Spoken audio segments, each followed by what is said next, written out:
Hello doctor நிகழ்ச்சியில் இன்றைக்கு நம்ம கூட நம்ம அரங்கிற்கு வந்திருக்கிறவங்க புற்றுநோய் சிறப்பு மருத்துவர் டாக்டர் தீபக் ராமமூர்த்தி அவர்கள். நம்ம டாக்டர்கிட்ட பேசுவோம். ஏன்னா நிறைய நேயர்களுக்கு இன்றைக்கி நம்ம வாய்ப்பு கொடுக்கணும் அப்படிங்கிறதுனால அவரை பற்றியும் அவர் என்ன சொல்ல வரார் அப்படிங்கிறத பற்றியும் அவர்கிட்டயே நம்ம கேட்டு தெரிஞ்சுக்கலாம்.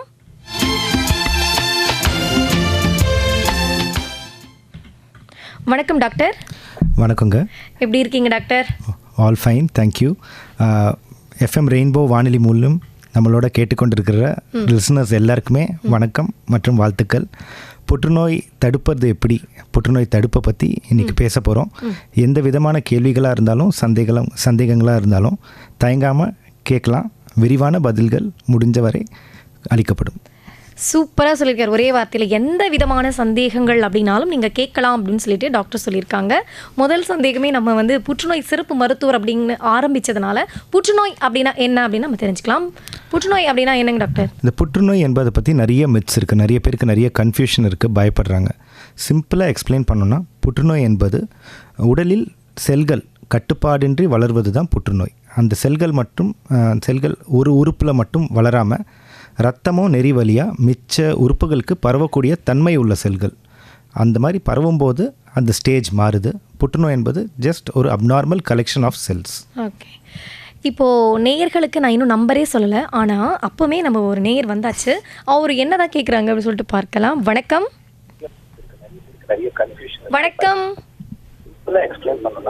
வணக்கம். உங்கள் ரேடியோ வால்யூம் கொஞ்சம் கம்மி பண்ணிடலாம். ஹலோ, இணைப்பில் இருக்கீங்க. வணக்கம். ஹலோ ஹலோ, இணைப்பில் இருக்கீங்க.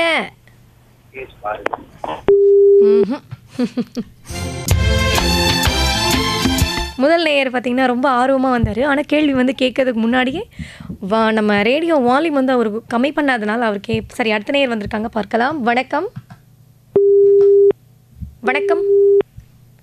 ஓகே, வணக்கம். ஹலோ ஹலோ, வணக்கம் சார். யார் எங்கேருந்து பேசுறீங்க? ஹலோ. வணக்கம், சொல்லுங்க. வணக்கம். யார் பேசுறீங்க சார்? மேடம், பூந்தமல்லியிலிருந்து செல்வம் பேசுறேன் மேடம். செல்வம் சார், டாக்டர் கிட்ட பேசுங்க. கொடுங்க மேடம். வணக்கம் சார். உங்கள் ரேடியோ வால்யூம் கொஞ்சம் கம்மி பண்ணிக்கோங்க, எக்கோ அடிக்குது. Okay sir. கேளுங்க சார், உங்கள் கேள்வியை கேளுங்க. இப்போ ஹலோ, கேளுங்க சார், உங்கள் கேள்வியை கேட்கலாம். ஹலோ, நீங்க இணைப்புல தான் இருக்கீங்க, கேள்வி கேட்டுருங்க, பதில் சொல்வார், கேட்கலாம். சரி. இப்போ எங்க தங்கச்சிக்கு இப்போ கேன்சர் வந்துச்சு. அவங்களுக்கு அந்த உள்ள இருக்க அந்த குடல்லாம் ஒட்டிச்சு. அதனால திரும்ப ரெண்டாவது ஆபரேஷன் பண்ண சொல்றாங்க சார். எப்படி சார் அது கேன்சர் கட்டி இப்போ குடல்ல இருந்து தான் ஆரம்பிச்ச மாதிரி சொல்றாங்க இல்லைங்களா? முடியலையா, அவங்க சாப்பிட எதுவும் முடியல. புரியுதுங்க சார். ஒரு ஆபரேஷன் பண்ணுன்றாங்க. அவங்க ஏற்கனவே இப்போ ரொம்ப வீக்னஸ் இருக்காங்க சார், பண்ணலாமா? இல்லைங்க சார், அது எல்லாமே டாக்டர்ஸ் எடுக்கிற டிசிஷன் தான். இப்போது குடலில் கட்டி இருக்குது அப்படின்னும் போது உங்களுக்கு உணவு ஜீரணமாகறதுக்கும் உணவு சாப்பிட்றதுக்கும் கண்டிப்பாக நிறைய தட்டுப்பாடுகள் ஏற்படும். அப்படி ஏற்படுற நிலையில் அந்த குடலில் இருக்கிற கட்டி அங்கே மட்டும் இருக்கா, வேறு இடத்துக்கு எங்கேயா பரவி இருக்கா அப்படின்னு செக் பண்ணுவாங்க. வேறு எந்த உறுப்புக்கும் பரவாமல் அங்கே மட்டும் பரவி இருக்குது அப்படின்னு தெரிஞ்சால் அதை ஆப்ரேஷன் பண்ணி ரிமூவ் பண்ணுறது தான் கரெக்டான முடிவு. ஃபஸ்ட் எடுத்த உடனே அந்த ஆப்ரேஷன் பண்ணுறதுக்கு முன்னாடி அனஸ்தீஷியா டாக்டர், மயக்க மருந்து கொடுக்குற டாக்டர் எல்லா டெஸ்ட்ஸ் பண்ணி பார்ப்பாங்க. அந்த அனஸ்தீஷியா எடுத்துக்க முடியுமா, அந்த சர்ஜரி அவங்களால சேஃபாக முடிக்க முடியுமா அப்படின்னு. அவங்க சர்ஜிக்கலி ஆப்பரபிள், ஆப்ரேஷன் செய்ய முடியும்னு சொல்லிட்டாங்கன்னா கண்டிப்பாக ஆப்ரேஷன் பண்ணிக்கலாம் சார். ஓகே சார், நீங்கள் கேட்ட கேள்விக்கு டாக்டர் மிக அருமையாக பதிலளிச்சிட்டாரு அப்படின்னு நினைக்கிறேன். நீங்கள் அடுத்த நேரத்தை பேசலாமா? வணக்கம். ஹலோ, வணக்கம் சார். யார் எங்கேருந்து பேசுகிறீங்க? ஐயோ, இணைப்பில் உடனே கட் ஆகிட்டாருங்க டாக்டர். நேர்களை நீங்களும் டாக்டர் கூட பேசணும் அப்படின்னு வச்சிங்கன்னா 2499-101-14 மற்றும் ஒரு எண் 29860038. வெளியூர் நேர்களாக நீங்கள் இருந்தீங்க அப்படின்னா 044 என்ற இணைப்பு எண்ணை சேர்த்து தொடர்பு கொண்டு நீங்கள் எங்கள் கூட பேசலாம். ஃபஸ்ட்டு புற்றுநோய் என்ன அப்படின்னு சொல்லிட்டு டாக்டர் சொல்லியாச்சு. நம்ம தொடர்ந்து பேசுவோம். ஒரு நேர் வந்திருக்காங்க. வணக்கம். ஹலோ. ஹலோ, வணக்கம். யார் எங்க இருந்துமா? சொல்லுங்க. வணக்கம். வணக்கம் டாக்டர். வணக்கம்மா. வணக்கம். எங்க வீட்டுக்காரு கேன்சர்ல தான் இறந்துட்டாருங்க. ம் அவர் இறந்து 2-3 வருஷம் ஆயிடுச்சுங்க. சரிங்கம்மா. இப்ப அங்க டாக்டர் எல்லாம் என்ன சொன்னாங்க, இது மாதிரி பிள்ளைங்களுக்கும் இது வர்றதுக்கு வாய்ப்பு இருக்குது, ம் அதனால நீங்க போய் வருஷத்துக்கு ஒரு முறை போய் செக்அப் பண்ணணும் அப்படின்னு சொன்னாங்க டாக்டர். அது சரிங்க. மாதிரி ஏதாவது செய்யலாங்களா? என்ன புற்றுநோய் வந்துருந்துச்சுமா அவருக்கு? எந்த உறுப்பில் வந்துருந்துச்சுமா? அவருக்கு இறப்பையில இறப்பையே ரிமூவ் பண்ணிட்டாங்க டாக்டர். ஓகேங்கம்மா. ஜென்ரலாகவே குடும்பத்தில் வந்துட்டு புற்றுநோய் வரலாறு இருந்தால் அவங்கெல்லாம் வந்துட்டு ரெகுலராக செக்கப், தவறாமல் தடுப்பு பரிசோதனைகளை செய்து கொள்ள வேண்டும். அது ரொம்ப முக்கியம். அப்படி சில புற்றுநோய்ங்க பார்த்தீங்கன்னா இந்த மாதிரி மரபணம் வழியாக வரதுக்கான வாய்ப்புகள் ரொம்ப ஜாஸ்தி. அந்த சுச்சுவேஷன்லேயும் சரி, இல்லைன்னா 40 வயசுக்கு மேலே இருக்கிற ஆண்கள் பெண்கள் ரெகுலர் பீரியாடிக் செக்கப், உங்கள் டாக்டர் சொல்கிற செக்கப்ஸும் அதுக்கு சம்மந்தப்பட்ட ஸ்கேன்ஸ் நம்ம டாக்டர் வந்துட்டு நீங்கள் ஒரு வாட்டி பார்த்துட்டா டாக்டர் ஒரு வாட்டி உங்களை செக் பண்ணி பார்த்துட்டு என்ன பிரச்சனை இருக்கோ அதுக்கு சம்மந்தப்பட்ட ஸ்கேன் சொல்லுவாங்க. அந்த மாதிரி ஸ்கேன்ஸ் எடுத்தால் போதும். உடம்புல இருக்கிற எல்லாத்தையுமே வருஷம் செக் பண்ணணும்னு அவசியம் இல்லை. ஏதாவது ஒரு இடத்துல பிரச்சனை இருந்தால் தான் நம்ம ரெகுலராக திரும்ப செக் பண்ண வேண்டியது இருக்கும். அப்படிங்களா? சரி டாக்டர், அது எப்போ போனோங்க? நம்ம இப்போ உங்கள் பசங்களுக்கு என்ன வயசு இருக்குமா? எல்லாருக்கும் பிள்ளைங்களுக்கு ஒரு பையனுக்கு 50 வயசு ஆகுதுங்க, ஒரு பையனுக்கு 40 வயசு ஆகுதுங்க. சரிங்கம்மா. அவங்களுக்கு வேற எந்த சிம்டம்ஸ், அதாவது வேற எந்த பிரச்சனைங்க இல்லைங்களா உடம்புல? ஒரு வாட்டி ஒரு ரெகுலர் செக்கப் உங்களோட ஃபேமிலி டாக்டரோ இல்லை உங்கள் வீடு கிட்ட இருக்கிற டாக்டருக்கு பார்த்துட்டு ஒரு ரெகுலர் செக்கப் அவங்க எடுக்க சொல்கிற பிளட் டெஸ்ட்டாக இருந்தாலும் சரி, இல்லை குடல் வழியாக பார்க்கக்கூடிய கொலனோஸ்கோப்பி, ஒரு அவங்களுக்கு புகைப்பிடிக்கிற பழக்கம் இருந்தால் ஒரு லோடோஸ் சிடி ஸ்கேன், நுரையீரலுக்கான ஒரு லோடோஸ் சிடி ஸ்கேன், இந்த மாதிரி சில தேவைப்படுற டெஸ்ட்ஸ் மட்டும் அவங்க செய்ய சொல்லுவாங்க. அதில் ஏதாவது ஒரு பிரச்சனை தென்பட்டால் மட்டும்தான் அவங்க அதுக்கு மேலே டெஸ்டிங்க்கு கேட்க போகிறாங்க. சரிங்க மேடம், கொஞ்சம் கொடுங்க. சொல்லுங்க. அம்மா, ரேடியோ கேட்டுக்கினே இருக்குதுண்டா, உடனே அது கொயின்னு சத்தம் வருது. இது எங்க வீட்டுல மட்டும்தானுங்களா, மத்த எல்லா இடத்துலயுமே இது போல வருங்களா? ஏதாச்சும் சிக்னல் இஷ்யூவா இருக்கும். எல்லாருக்கும் கிளியரா தான் கேக்குதுங்கம்மா. அது அப்படிங்களா? எங்க வீட்டுல ஒரு 1/2 hour ஆகுதுங்க அந்த ஸ்டேஷன் கிளியர் ஆகிறதுக்கு. அதனால எங்க இதுல ஏதாவது ஃபால்ட்டா இருக்குமா? உங்க பக்கம் தான் இருக்கும். உங்க பக்கம் தான் இருக்கும். நன்றிமா. சரி, நன்றிங்க. அடுத்த நேயர் வணக்கம். ஹலோ வணக்கம் சார், யார் எங்க இருந்து பேசுறீங்க? வணக்கம் மேடம், நான் மின்ஸ்ல இருந்து ராஜா பேசுறேன். ராஜா சார், டாக்டர் கிட்ட பேசலாம். வணக்கம் சார். வணக்கம் சார், உங்க கேள்வியை கேட்கலாம் சார். கேள்விக்கு ரொம்ப அருமையா பதில் சொல்லிட்டு வரீங்க. நன்றி சார். நன்றி சார். ஒரு நண்பர்கள் அடிக்கடி பாக்கு டீமா போடுறாங்க, புகைப்பிடிக்கிறாங்க. Correct sir. அவங்களுக்குலாம் எந்த அளவு வர சான்ஸ் இருக்கு சார்? சார், இது எப்படின்னா நம்ம உடம்பை பார்த்துக்க வேண்டிய ஒரு கட்டாயம் நமக்கு இருக்குது ஃபஸ்ட்டு. ஆஸ் இட் இஸ் எந்த பழக்கம் இல்லாதவங்களுக்கே இப்போல்லாம் எல்லா விதமான வியாதிகள் வருது. ஏன்னா நம்ம சாப்பிட்ற சாப்பாட்டில் இருக்கிற நச்சு பொருட்களும், அது தவிர நம்ம நிறைய ப்ராசஸ்ட் ஃபுட்டு ஸ்நாக்ஸ் சாப்பிட்றதுனாலையும் நிறைய ஹை சுகர் கண்டென்ட்ஸ்லாம் இருக்கிறதுனால ஆல்ரெடி நிறைய பிரச்சனைங்க வந்துட்டுருக்கு. இந்த புகைப்பிடிக்கிற பழக்கம் வந்துட்டு நம்ம ஹெல்த்தை நம்மளே ஸ்பாயில் பண்ணிக்கிற மாதிரி. இது வந்துட்டு நிறைய விழிப்புணர்வு, நிறைய ப்ரோக்ராம்ஸ் எல்லாமே நடக்குது, எல்லாருமே அட்வைஸ் பண்ணிட்டு தான் இருக்காங்க. ஆனால் இந்த புகைப்பிடிக்கும் பழக்கம் வந்துட்டு எவ்வளோ கெடுதல்னா, லங் கேன்சருக்கான ஒரு மெயின் ரீசன் புகைப்பிடிப்பது. அதை தவிர பார்த்திங்கன்னா வாயில், தொண்டையில், உணவு குழாய், ஈசோஃபேகஸ் எனப்படும் உணவு குழாயிலையும் கேன்சர்ஸ் அதிகமாக வரதுக்கான காரணம் வந்துட்டு புகைப்பிடிப்பது. இந்த கேன்சர்ஸ் மட்டும் இல்லாமல் காசநோய் போல் பல தொற்றுகள் வரத்துக்கும் புகைப்பிடிப்பது ஒரு பெரிய பிரச்சனையாக இருக்குது. புகைப்பிடிப்பது நமக்கு மட்டும் இல்லாமல் நம்மளை சுற்றி இருக்கிறவங்களுக்கும் செகண்ட் ஹேண்ட் ஸ்மோக்காக போகுது. நீங்கள் லிட்ரலி மோர் தென் 1000 கெமிக்கல்ஸ் இன்ஹேல் பண்ணுறீங்க. அதில் இருக்கிற அவ்வளோ நச்சு பொருட்களையும் நீங்கள் டே டு டே பேசிஸில் இன்ஹேல் பண்ணுறது ரொம்ப டேஞ்சரஸான விஷயம். அது அந்த அளவுக்கு ஈக்குவலான பிரச்சனை நம்ம வந்துட்டு இந்த பாக்கு போடுறதுல பார்க்குறோம். பாக்கு என்பது ஒரு ஃபிசிக்கல் இரிட்டன்ட். நீங்கள் வாயில் ரொம்ப நேரம் ஒரே இடத்துல வச்சுருக்கீங்க, அது கூராக இருக்கிற ஒரு பொருள். அந்த கூரான பொருள் அங்கே இருக்கிற தசையை தொட்டுகிட்டே இருக்கிறதுனால அந்த தசை வந்துட்டு ஒரு கேன்சர் அணுக்களாக வளர்கிறதுக்கு வந்துட்டு வாய்ப்பு நிறைய இருக்குங்க சார். ஓகே சார், ரொம்ப நன்றி சார், ரொம்ப தெளிவாக சொன்னீங்க. நன்றி. நன்றி சார்.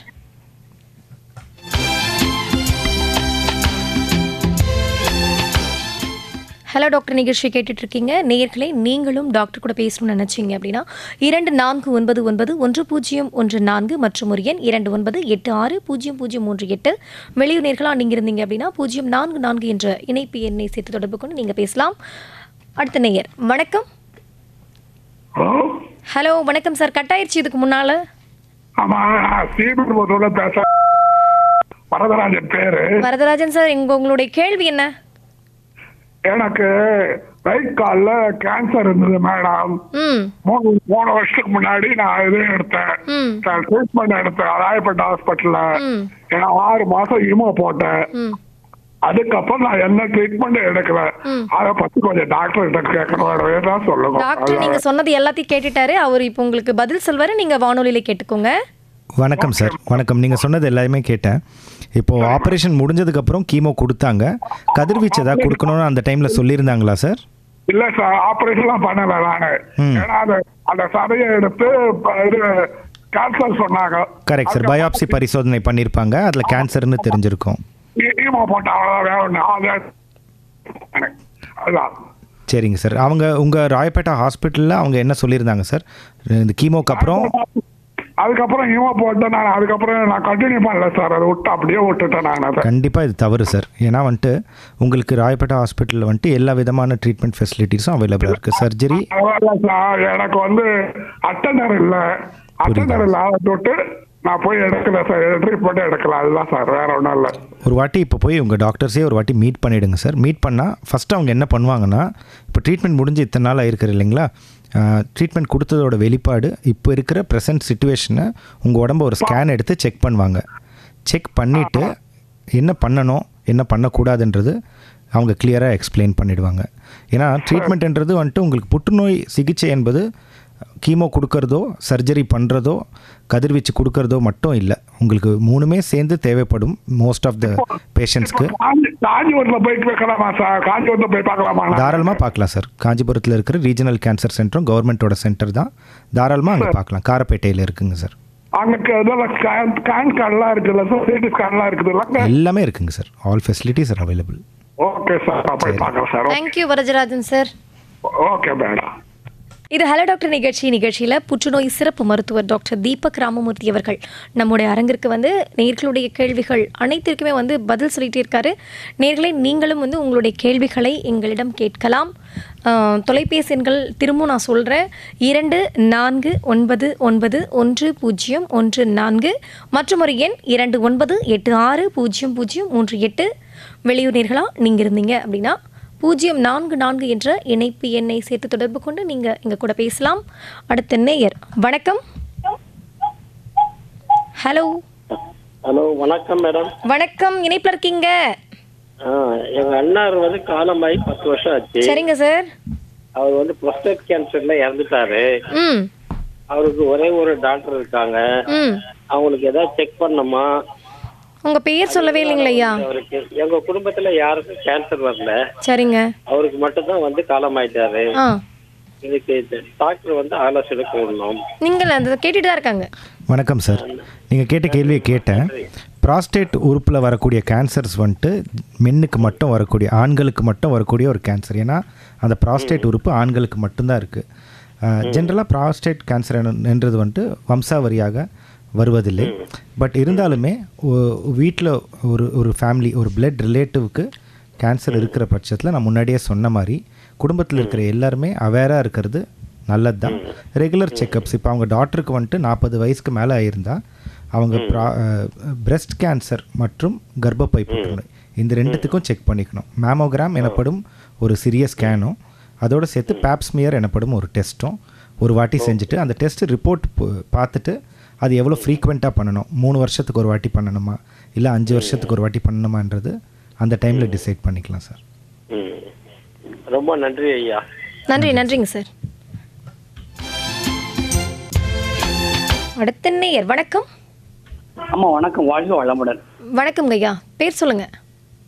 அம்மா நான் காரைக்குடி எஸ்ஆர்பி காயாம நாராஜன் பேசுறேம்மா. ஓகே சார், உங்க கேள்வி கேட்கலாம். ஆமா ஐயா, டாக்டர் ஐயா. வணக்கம் சார். வணக்கம், வாழ்த்துக்கள் ஐயா.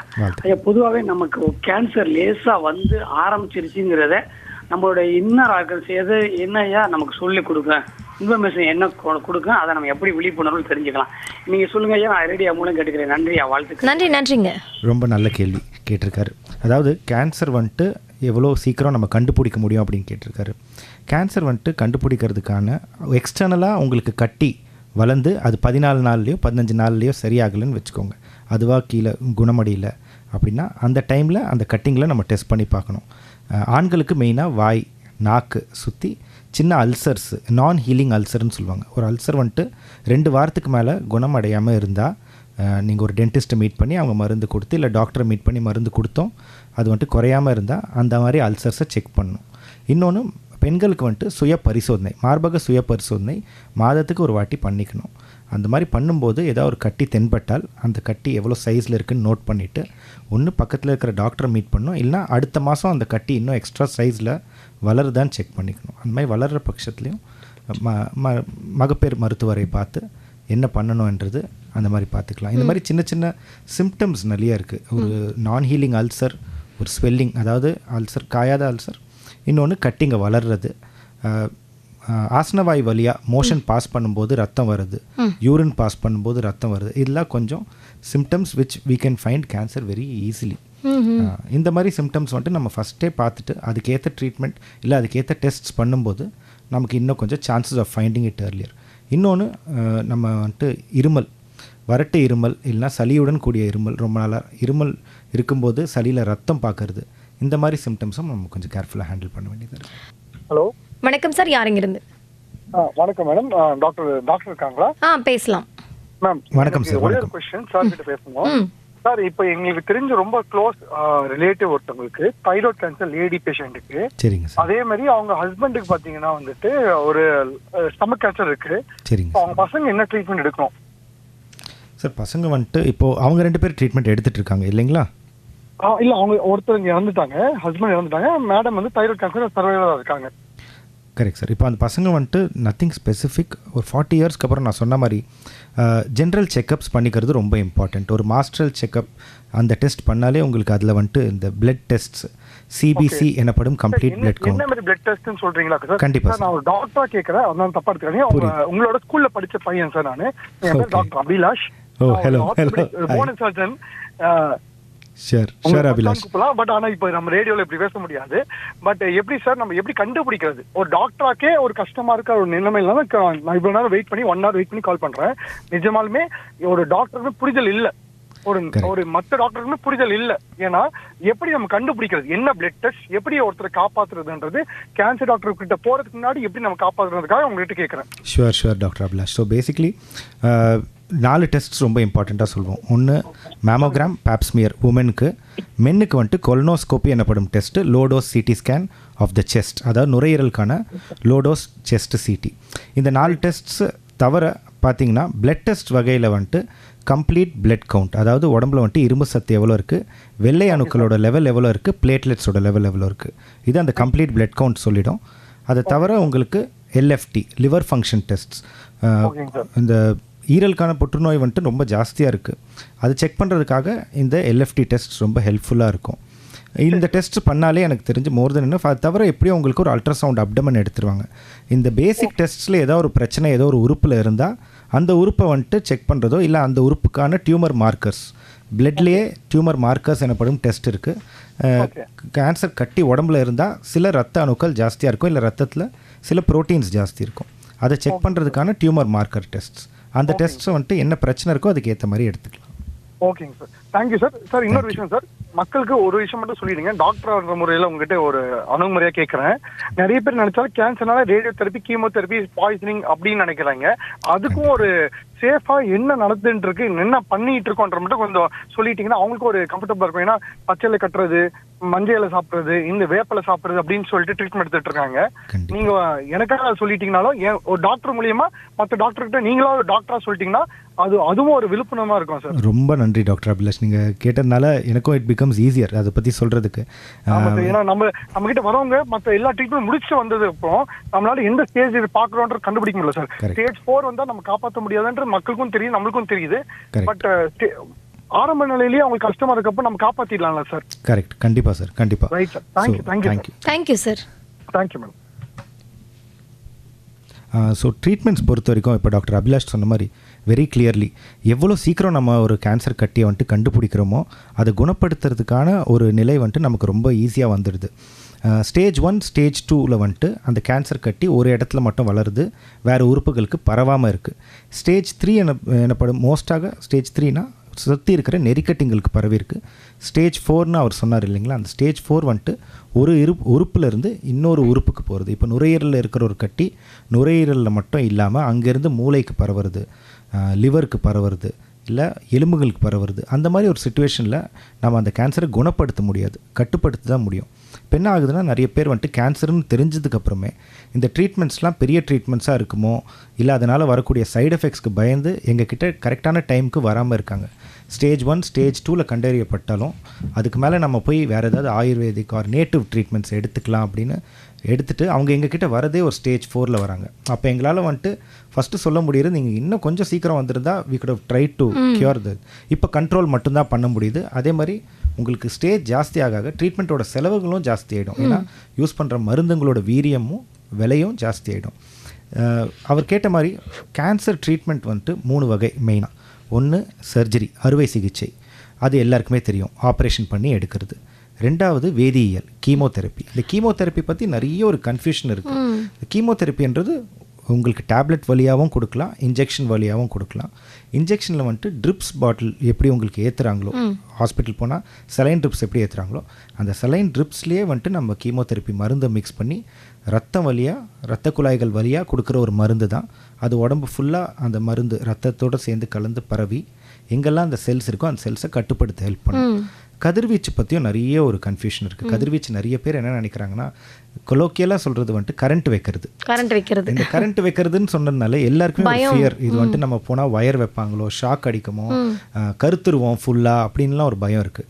கதிர்வீச்சுன்றது ரொம்ப சிம்பிளான ஒரு ட்ரீட்மெண்ட். எப்படி உங்களுக்கு எக்ஸ்ரே ஸ்கேன், சிடி ஸ்கேன் எடுக்கும்போது கதிர் அலைகள் உங்கள் உடம்பை கிராஸ் பண்ணி போதோ அதே மாதிரி அந்த கதிர் அலைகளை பல லட்சம் மடங்கு பவர்ஃபுல் ஆக்கி குறிப்பிட்ட இடத்துல நம்ம எங்கே அந்த ட்ரீட்மெண்ட் கொடுக்கணுமோ கட்டியை சுற்றி கொஞ்சம் தூரத்துக்கும், நெறிக்கட்டிங்க பாதிப்பு அடைஞ்ச நெறிக்கட்டிங்களுக்கும், பாதிப்பு அடையக்கூடிய ரிஸ்க் இருக்கிற நெறிக்கட்டிங்களுக்கும் சேர்ந்து அந்த கதிர் அலைகளை அங்கே பாஸ் பண்ணுவோம். இப்போ வந்த டெக்னாலஜிக்கல் அட்வான்ஸ்மெண்ட்ஸில் வந்துட்டு கதிர்வீச்சுன்றது ரொம்ப ஒரு ஈஸியான ட்ரீட்மெண்ட் ஆகிடுச்சு, ரொம்ப ஒரு எஃபெக்டிவான ட்ரீட்மெண்ட்டாகவும் ஆகிடுச்சு. ஏன்னா சுற்றி இருக்கிற உறுப்புங்களுக்கு டோஸ் போகாமல், இப்போ நுரையீரலுக்கு இல்லை மார்பகத்துக்கு நம்ம கதிர்வீச்சு கொடுக்குறோன்னா பக்கத்தில் இருக்கிற அந்த ஹார்ட்டே வந்துட்டு காப்பாற்றுற அளவுக்கு ரொம்ப சேஃபான டோஸில் நம்மளால் இந்த கதிர்வீச்சு கொடுக்க முடியுது. கதிர்வீச்சுன்றது வந்துட்டு கரெக்டாக நம்ம இங்கிலீஷில் சொல்லணும்னா ரேடியோ தெரப்பி, தமிழில் அது கரண்ட் கிடையாது, கதிர்வீச்சு. ஸோ அந்த பயத்தை வந்துட்டு மக்கள்கிட்ட போக்கிட்டாலே ட்ரீட்மெண்ட்டுக்கு இன்னும் தைரியமாக வர ஆரம்பிச்சிருவாங்க. அண்ட் கதிர்வீச்சு வந்துட்டு கண்டிப்பாக சைடு எஃபெக்ட்ஸ் இருக்கும். உங்களுக்கு எல்லா ட்ரீட்மெண்ட்டில் சைடு எஃபெக்ட் இருக்குது. இந்த தோல் கருக்கிறது எந்த இடத்துல நம்ம ரேடியேஷன் கொடுக்குறோமோ அந்த இடத்துல மட்டும் தோல் லேசாக கருத்து போகும். ஆனால் அது வந்துட்டு 6 வாரத்துலேருந்து 8 வாரத்துக்குள்ளே அதுவாகவே சரியாயிடும். ஓகே, நிறைய ஒரு அற்புதமான ஒரு தகவல். நம்ம அடுத்த நேட்ட பேசலாம் சார்.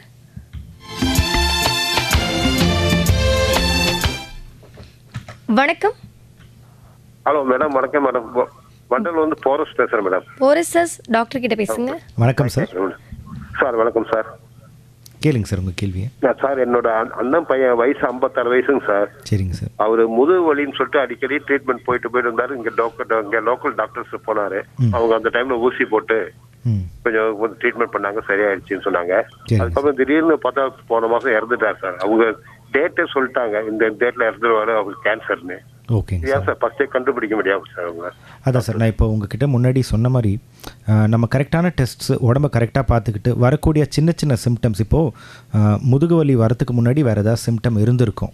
அவர் அதை வந்துட்டு பெரிய ஒரு சிம்டமாக, இப்போ நம்மளே வீட்டில் இருக்கும்போது ஒரு ஜுரம் வருதோ இல்லை ஒரு சின்ன பிரச்சனைனா முடிஞ்ச வரைக்கும் நம்மளே ஹோம் ரெமெடி இல்லைனா வந்துட்டு நம்மளே மாத்திரை வாங்கி போட்டுக்கிறோம். அது ஓகே, ஒரு சின்ன சின்ன விஷயத்துக்கு பண்ணிக்கலாம். ஆனால் ஒரு பிரச்சனை ரிப்பீட்டடாக நமக்கு வரும்போது அட்லீஸ்ட் நம்ம ஃபேமிலி டாக்டரோ இல்லை பக்கத்தில் இருக்கிற ஒரு ஜென்ரல் ப்ராக்டிஷனர்கிட்ட செக் பண்ணி, நான் உங்களை பெரிய ஹாஸ்பிட்டல் பெரிய ஸ்பெஷலிஸ்ட் கிட்ட போகணுன்றது சொல்ல, நம்ம ஃபேமிலிக்கு ஏற்ற மாதிரி பக்கத்தில் ஒரு டாக்டர் இருப்பாங்க. அந்த டாக்டர் கிட்ட பார்த்து இது அடிக்கடி இந்த பிரச்சனை வருதே சார், என்னவா இருக்கலாம் அப்படின்னா அவங்க செக் பண்ணும்போது இது கேன்சராக தான் இருக்கணும், இல்லை வேறு ஏதாவது பிரச்சனையாக கூட இருக்கலாம். ஆனால் கேன்சர் வந்துட்டு நான் உங்ககிட்ட சொன்ன மாதிரி ஒரு உறுப்புலேருந்து இன்னொரு உறுப்பு, அதாவது எலும்புகளுக்குள்ளே பரவும் போது அது ஸ்டேஜ் 4 ஆகிடுது. அப்போ நம்ம வந்துட்டு ஒரு பேலியேட்டிவ், அதாவது என்ன பிரச்சனை இருக்கோ அந்த பிரச்சனையை மட்டும் தீர்க்கக்கூடிய ட்ரீட்மெண்ட் மட்டும்தான் நம்மளால் கொடுக்க முடியுமே தவிர இந்த பிரச்சனை எதனால் உருவாகுதோ அந்த இடத்த நம்ம ட்ரீட் பண்ண முடியாத ஒரு நிலைக்கு தள்ளப்படுறோம். அந்த டைமில் வந்துட்டு க்யூரபிள் கிடையாது, கண்ட்ரோலபிள் ஆகிடுது. வெறும் கண்ட்ரோல் மட்டும்தான் பண்ண முடியுது, அது வளர்கிறதையும் பரவுறதையும். எப்போ நம்ம அதை சீக்கிரம் கண்டுபிடிக்கிறோமோ அப்போ தான் நம்மளால் ஈஸியாக அதை குணப்படுத்த முடியும். சரிங்க நன்றி சார். நன்றி டாக்டர். நன்றி டாக்டர். நன்றி சார். ஹலோ, வணக்கம். FM rainbow. எஸ், என்னோட கணவர் டாக்டர். வணக்கம்மா. வணக்கம். இருக்காங்க கேளுங்க. ஹலோ, கேட்கலாமா? உங்க கேள்வியை கேட்கலாமா? கேள்வி ஒண்ணு கிடையாது சார். அதாவது ஒரு பக்கம் வந்த மவுத், அதாவது வாய் ஓரல் கேன்சர். சரிங்கம்மா. அது மறுபடியும் அடுத்த பக்கம் வர்ற மாதிரி ஆயிடுது. ஓகேங்கம்மா. அது வராம பண்றதுக்கு அதுவே லேட்டு தான். நாங்க வந்து 4th ஸ்டேஜ்ல பார்த்தோம். அதனால அவருக்கு ஆபரேஷன் பண்ணி நல்ல ஒரு ட்ரீட்மெண்ட் தான் கொடுத்தோம். சரிங்கம்மா. ஆனா அவர் வந்து ஒரு 4 இயர்ஸ் இருந்தாரு. புரியுது. அதுக்கப்புறம் மறுபக்கம் வந்தது அந்த வாய்க்குள்ளேயே. அந்த ஆபரேஷன் பண்ண முடியல. நீங்க சொன்னீங்க இந்த ரேடியேஷன். ஆமாங்கம்மா. அது வந்து ஒரு முறை கொடுத்துட்டா மறுபடியும் கொடுக்க முடியாதுன்னு சொல்லிட்டாங்க. ஆமாங்கம்மா. அது ஒரு முறை கொடுத்தா ரொம்ப சிறிய காலத்தில் மறுபடியும் அது கொடுக்க முடியாது. ஏன்னா சைடு எஃபெக்ட்ஸ் ரொம்ப ஜாஸ்தியாகும். இப்போது அவருக்கு பழக்கங்கள் ஏதாச்சும் இருந்துச்சாம்மா? புகையிலை பழக்கம், இல்லைன்னா புகை பிடிப்பது அந்த மாதிரி? ரைட். ஸோ என்னன்னாம்மா இப்போது புரியுது. என்னோட புரிதல் என்னென்னா வந்துட்டு இப்போ ஒரு பக்கத்தில் கேன்சர் வந்திருக்கு அவருக்கு. ஆனால் ஆக்சுவலி பார்த்தீங்கன்னா அவர் முழு வாய், தொண்டை, உணவுக்குழாய் எல்லாமே ரிஸ்கில் இருந்திருக்கு. ஏன்னா அந்த புகை பிடிப்பது வந்துட்டு அது காரணம், மெயினான காரணம் சாப்பிட முடியாத அளவுக்கு ஆயிட்டாரு. புரியுதுங்கம்மா. லிக்விடாவே சாப்பிட்டாரு கடைசி வரைக்கும். போகல. ஆமாம், இந்த ட்ரீட்மெண்ட்ஸ் எடுக்கும்போது கொஞ்சம் டிஃபிகல்ட்டாக இருக்கும் சாப்பிட்றது. என்னன்னா சாப்பிடவே இல்லை கடைசி வரைக்கும். இப்போ நீங்கள் இந்த புகை பிடிக்கிறதோ இல்லை பாக்கு போடுறதோ இல்லை புகையிலை உணவு அந்த புகை ரெண்டுமே இருந்ததுங்க. ஸோ ஓவரால் நிறைய வருஷமாக அவர் அந்த உணவு குழாயையும் வாயும் தொண்டையும் ரொம்ப ரிஸ்கில் வச்சுருக்காரு. ஒரு பக்கத்தில் கேன்சர் வந்திருந்தாலும் மறுபக்கத்துக்கும் கேன்சர் வரக்கூடிய எல்லா ரிஸ்க்கும் அவர் ஆல்ரெடி கொடுத்துருக்காரு. ஸோ அந்த ரீஜனில் திருப்பி வரதுக்கான சான்சஸ் ஜாஸ்தி. அண்டு உங்களுக்கு ஆப்ரேஷன் பண்ணும்போது எங்கே கட்டி இருக்கோ அதை மட்டும்தான் ஆப்ரேஷன் பண்ணி எடுக்க போகிறாங்க. மறுபக்கத்துக்கும் கொஞ்சம் ஜாஸ்தியாகவே எடுத்தாங்க, நல்லாவே இருந்தார். ரைட். கதிர் வச்சு கொடுக்கும்போது 2 பக்கமும் கொடுத்துருப்பாங்க இல்லைங்களா? கிடையாதான்னு கேட்குறேன். என்னங்கம்மா? அந்த ரேடியேஷன் கொடுத்தா சரியா வரும்னு சொன்னாங்க. அதை நாங்கள் மறுபடி பார்க்குறப்ப உடனே ஆரம்பத்திலே பார்த்துட்டோம். கரெக்ட். நீங்கள் இப்போது ட்ரீட்மெண்ட்ஸ் பொறுத்த வரைக்குமா நீங்கள் எந்த ட்ரீட்மெண்ட் பண்ணாலுமே சில குறிப்பிட்ட ஸ்டேஜ்லேயும் சில குறிப்பிட்ட ரிஸ்க் ஃபேக்டர்ஸ், அதாவது இந்த புகையிலை பழக்கம்லாம் வந்துட்டு ஒரு ரிஸ்க் ஃபேக்டர். அந்த மாதிரி நிறைய ரிஸ்க் ஃபேக்டர் இருக்கும்போது ட்ரீட்மெண்ட்டை மீறியும் திரும்ப வரத்துக்கான சான்ஸ் நிறைய இருக்குது. ஆமாம்மா, ட்ரீட்மெண்ட்டை மீறியும் திரும்ப வரத்துக்கான வாய்ப்புகள் நிறைய இருக்குது. ஏன்னா அந்த ரிஸ்க் ஃபேக்டர்ஸ் அவ்வளோ நம்ம உடம்புல பாதிப்பு ஏற்படுத்தியிருக்கோம். அந்த ரிஸ்க் ஃபேக்டர்ஸ்னால அவரோட மரபணமும் மாறி இருக்கும். மரபணத்தில் வந்துட்டு எப்போ அந்த கேன்சர் செல்ஸை கண்டறிஞ்சு அதை வெளியேற்ற அந்த திறன் போயிடுதோ மரபணத்துக்கு, அப்போயே அவங்க எதிர்ப்பு சக்தி கம்மியாயிடுது. நம்ம கொடுக்குற மருந்து எல்லாமே அந்த சுச்சுவேஷனில் அந்த கேன்சர் செல்ஸை தவிர்க்கிறதுக்கு. ஆனால் அதுக்கப்புறமும் அந்த வாழ்க்கை முறையை மாற்றலை, இல்லை அதுக்கு முன்னாடியே இருந்த வாழ்க்கை முறையினால நிறைய பாதிப்பு ஏற்பட்டிருக்குன்னா. ஆபரேஷனுக்கு அப்புறம் ஆமாங்கம்மா. பட் அதுக்கு முன்னாடியே நிறைய நாள் காப்பாற்ற முடியல. கரெக்ட். ஸோ நிறைய நாளாக அந்த ரிஸ்க் ஃபேக்டர்ஸ் நம்ம உடம்புல வந்துட்டு பட்டுட்டே இருக்கும்போது அது ஏற்படுத்துகிற மாற்றத்தை எல்லாமே நம்ம ட்ரீட்மெண்ட் சரி பண்ண முடியாது. அதுக்கு தான் நம்ம இத்தனை வாட்டி சொல்கிறது வந்துட்டு வருமுன் காப்போம். எவ்வளோ தூரம் முடியுதோ. என்னம்மா? என்னங்க 5 வருஷம் இருந்தாரு. கரெக்ட். 16ல பண்ணோம். பண்ணி நல்லாவே ஆக்டிவாவே இருந்தாரு. ஆனா திரும்பவும் அந்த கேன்சர் வந்துருச்சு இல்லைங்களா? அதுதான் அவரோட பெரிய புரியுது. இதுக்கு தான் வந்துட்டு முடிஞ்ச வரைக்கும் நம்ம அது வராமல் தடுக்கிறதும் வந்தால் சீக்கிரமான ஸ்டேஜில் ட்ரீட்மெண்ட் கொடுக்கறதுக்கான இம்பார்ட்டன்ஸே வந்துட்டு இதுதான். இந்த மாதிரி ஒரு பிரச்சனையோ சூழ்நிலையோ யாருக்குமே வரக்கூடாதுன்றதுக்காக தான் இவ்வளோ ஒரு விழிப்புணர்வு கேன்சரை பற்றி இவ்வளோ தூரம் சொல்கிறது. அதுதான் சார் நான் இதில் என்ன சொல்ல வரேன்னா, நான் இப்போ சொல்ல வந்து அவரை இனிமேல் காப்பாற்ற முடியாது, அதெல்லாம் முடிஞ்சு போன விஷயம். கரெக்ட். இது வந்து இந்த இப்போ சின்ன பசங்களாம் ஸ்மோக் பண்ணுறாங்க, அதெல்லாம் வந்து அவங்க அப்போ வந்து அதை உணரலை. கரெக்ட். கடைசியில வந்து அவர் இறக்க போற தருவாயில அவரோட மனசுப்பட்ட வேதனைய கூட இருந்து பார்த்தாலே எனக்கு தெரியுது. ரொம்ப சரியா சொல்றீங்கம்மா, ரொம்ப சரியா சொல்றீங்க. இது கேட்டுட்டு இருக்கிற வந்து அப்ப வந்து என்ன பண்ணிட்டாரு, நான் சொன்னப்பெல்லாம் கேட்காம ஸ்மோக் பண்ணிட்டு, கரெக்ட், அதுக்கப்புறம் வந்து குழந்தைங்களோட பேர பிள்ளைங்களோட இல்ல அவர் 70 வயசுக்கு பிறகுதான் இறந்தாரு. பேர பிள்ளைங்களோட கடைசியா ஆசையா இருந்தாங்க குழந்தைங்க, அவங்களோட இருக்கிறதுக்கு இல்லையேன்னு ரொம்ப மனசு வேதனைப்படாது. கரெக்ட். நீங்கள் சொல்கிறது நாங்கள் தினம் தினம் வந்துட்டு இந்த மாதிரி பிரச்சனைகளால் இன்னும் கஷ்டப்படக்கூடிய எல்லா பேஷண்ட் சொல்லி கேட்குறது, நான் அப்பயே நிறுத்தியிருக்கணும், தேவையில்லாத பழக்கம் சார், இதனால் பாருங்கள் என் குடும்பத்தில் எவ்வளோ கஷ்டம் அப்படின்றது. இது நீங்கள் கண்டுபிடிச்சுதான் அதை விட்டுட்டாரு. நீங்கள் சொன்னது ரொம்ப ரொம்ப வேலிடான பாயிண்ட். இப்போ வந்துட்டு நம்ம காணொலியை கேட்டுட்டு இருக்கிற யங்கான லிசனர்ஸ், வயசு கம்மியான லிசனர்ஸ் கூட இது ரொம்ப முக்கியம். there is no best time to stop. ஆனா நம்ம சொன்னா கேட்க மாட்டேங்கிறாங்க சின்ன பசங்க எல்லாம், நிறைய கேட்பாங்க. நம்ம அதான் சொல்றேனே, அது இந்த மாதிரி கஷ்டங்கள்லாம் அவங்க கண்ணால பார்க்கும்போதும் இதை பத்தி கேட்டுட்டே இருக்கும்போது தான் அப்பதான் ஒரு பயம் வரும். கரெக்டான நேரம்னு எதுவுமே இல்லை நிறுத்துறதுக்கு. பாத்துட்டாங்க என்னோட சிஸ்டர் பசங்க எல்லாம், பையனுங்க நேர்ல பார்த்தவனுங்க, அவங்க அந்த பாக்கு ஹேண்ட்ஸ் அது இதுன்னு போடுறானுங்க. கரெக்ட். இவ்வளோ விழிப்புணர்வு. ஏண்டா உங்க சித்தப்பா பாட்ட அவசியம் பார்க்கலையா?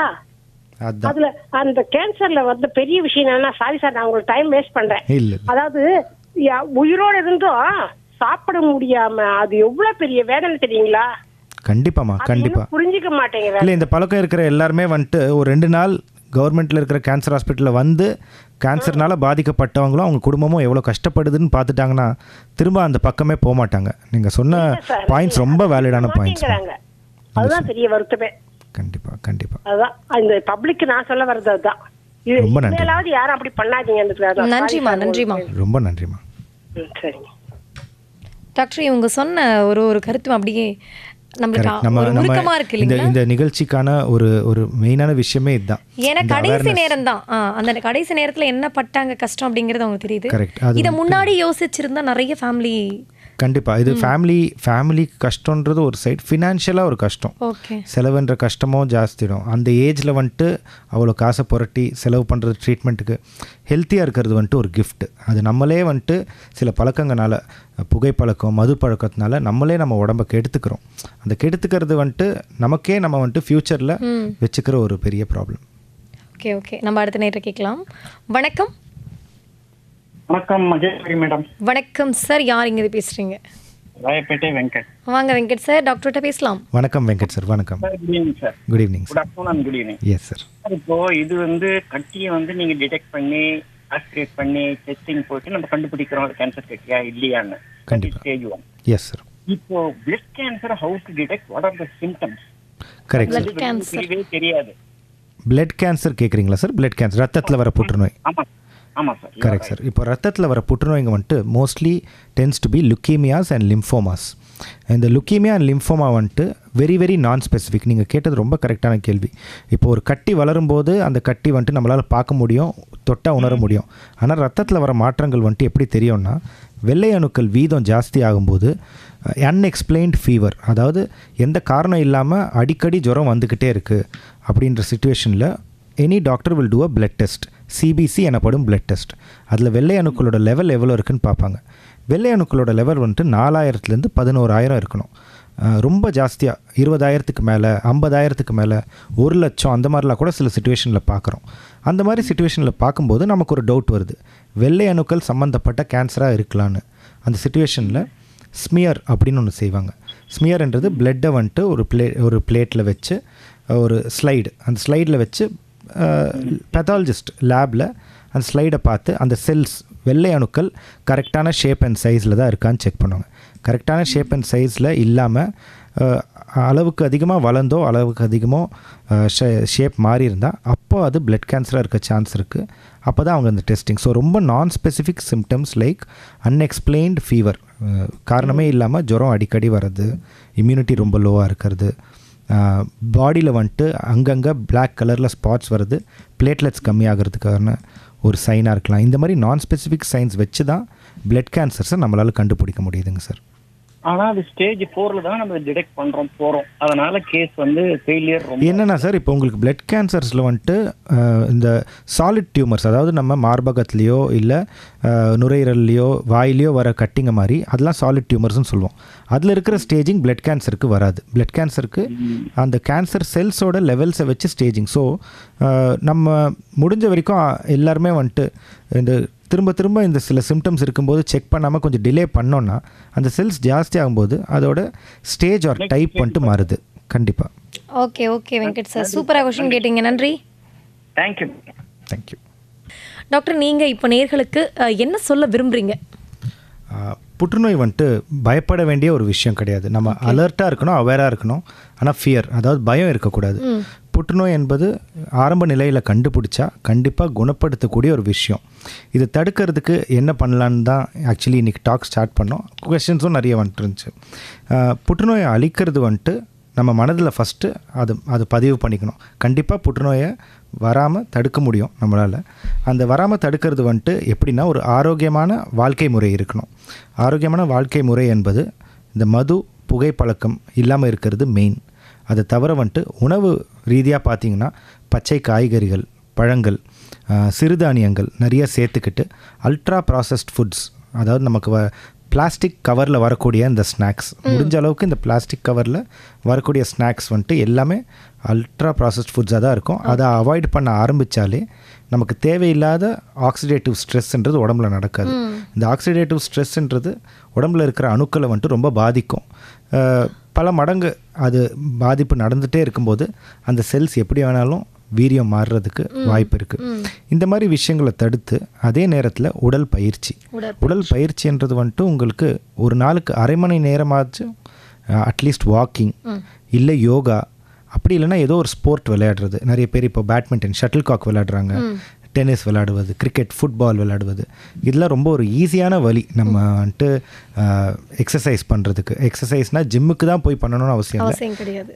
இந்த மாதிரி வீட்லேயே இல்லை வீட்டு பக்கத்தில் இருக்கிற ஒரு பார்க்லேயே போயிட்டு நீங்கள் ஒரு 4 ரவுண்டு நடந்து அங்கே ஷட்டில் ஆடுறவங்களோட ஒரு அரை மணி நேரம் விளையாடினாலே ரொம்ப ஈஸியான விஷயம். அந்த உடற்பயிற்சி என்பது வந்துட்டு உங்கள் எலும்புங்களையும் தசைகளையும் ஸ்ட்ராங்கர் ஆக்கும். உங்கள் உடம்புல தேவைப்படுற என்டார்ஃபின்ஸ் எனப்படும் ஹாப்பி ஹார்மோன்ஸை வந்துட்டு ஜாஸ்தியாக்கும். இந்த மாதிரி விஷயங்கள்லாம் எங்கே போய் முடியுதுன்னு பார்த்தீங்கன்னா உங்கள் எதிர்ப்பு சக்தியை ஜாஸ்தியாக்கிறதுக்கு ஹெல்ப் பண்ணுது. இந்த எதிர்ப்பு சக்தி ஜாஸ்தி ஆகும்போதே தேவையில்லாத வியாதிகளும் தேவையில்லாத பிரச்சனைகள் வருது வந்துட்டு நம்மளால் ஈஸியாக தடுத்துட முடியும். கேன்சர் மட்டும் இல்லாமல் வேறு எந்த விதமான வியாதியாக இருந்தாலுமே, சுகர், பிபி அந்த மாதிரி வியாதிங்க கூட நம்மளால் கண்டிப்பாக தடுத்துட முடியும். ஸோ ஒரு ஒழுக்கமான ஒரு வாழ்வியல் முறை அந்த லைஃப் ஸ்டைல் இருந்தாலே நம்ம வந்துட்டு rest everything falls in place. Okay, நல்ல சூப்பராக சொல்லியிருக்காங்க. நம்ம எப்படி நடந்துக்கணும், நம்மளுடைய உடலை நாம் தான் பார்க்கணும். இன்னும் ஒரே ஒரு விஷயம் தான் டாக்டர், அந்த அம்மா சொன்னதுலேருந்து தான் கஷ்டப்பட்டு, அதாவது வராமல் இருக்கிறதுக்கு முன்னாடி இருக்கிற லைஃபுக்கும் வந்ததுக்கு அப்புறமா நாங்கள் அனுபவித்த அந்த வலிக்கும் ரொம்ப நெருங்கிய தொடர்பு இருக்குது. அதனால் நான் ஏன் செஞ்சேன் அப்படின்னு சொல்லிட்டு அவர் ஃபீல் பண்ணார் இல்லைங்களா? அது மாதிரி செய்யாமையே நம்ம உடலில் இருக்கிற எல்லா பிரச்சனைகளையும் நம்ம கையில் தான் இருக்குது. எந்த ஒரு வருமுன் காப்பது சிறந்தது அப்படின்னு சொல்லிட்டு இந்த ஒரு வழிமுறை மட்டும் பின்பற்றினா போதும் அப்படின்னு நான் நினைக்கிறேன். உங்களுடைய கருத்துங்க டாக்டர்? கண்டிப்பாங்க. ஹெல்த் மாதிரி ஒரு பெரிய கிஃப்ட், குட் ஹெல்த் மாதிரி பெரிய கிஃப்ட் இல்லை. உங்ககிட்ட கோடிக்கணக்கான ரூபாய் பணம் இருந்தாலுமே உங்கள் உடம்பு நல்லா இல்லைன்னு நீங்கள் எதுவும் அனுபவிக்கவும் முடியாது. மெயினாக வந்துட்டு உங்கள் உடம்பு கெட்டு போகும்போது உங்கள் உடம்பு மட்டும் இல்லாமல் உங்கள் ஸ்ட்ரெஸ் லெவல் மட்டும் இல்லாமல் உங்கள் குடும்பத்தில் இருக்கிற அனைவருக்கான வாழ்வியல் முறையும் நீங்களே மாற்றுறீங்க. அந்த ஃபேமிலியோட ஒரு அப்லிஃப்ட்மெண்ட்டே நீங்கள் மாற்றிடுறீங்க.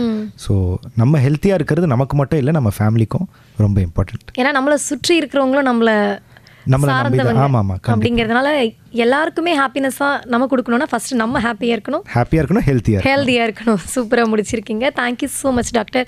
உங்களுடைய பொன்னான நேரத்தை எங்களுக்காக 1 மணி நேரம் ஒதுக்கி எங்கள் அரங்கிற்கு வந்திருக்கீங்க. ரொம்ப ரொம்ப ரொம்ப நன்றி. நேர்கள் சார்பாகவும் உங்களுக்கு நாங்கள் நன்றிகள் தெரிவிச்சுக்கிறோம். காணொலியில் சேர்ந்தவங்க, கேள்வி கேட்டவங்களுக்கு ரொம்ப நன்றி. முக்கியமாக இது ரொம்ப கம்ஃபர்டபுளாக எடுத்துகிட்டு போனேன். Thank you so much sir. நன்றி சார். நன்றி.